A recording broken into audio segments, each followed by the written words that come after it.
Jadi lepas ni tuan-puan tak perlu dah bayar 540 ke 600 ringgit. Dengan harga retail nak dapatkan 1 gram fizikal macam ni, kita boleh dapatkan harga bawah daripada harga ni.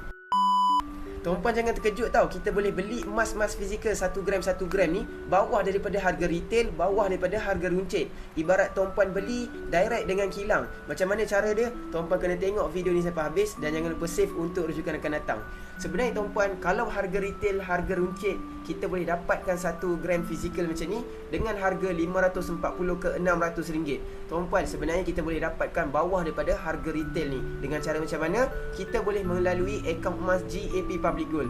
Kalau tuan-puan top up 1 gram dalam akaun emas GAP, harga untuk 1 gram hari ni RM484 untuk 1 gram.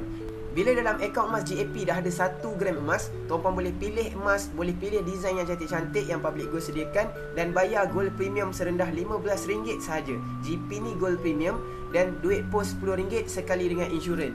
Jadi tuan-puan, total kita habis dekat sini hanya RM509 sahaja tuan-puan, berbanding kita habiskan duit sebanyak 540 ke 600 ringgit. Jadi lepas ni tuan-puan tak perlu dah bayar 540 ke 600 ringgit. Dengan harga retail nak dapatkan 1 gram fizikal macam ni, kita boleh dapatkan harga bawah daripada harga ni.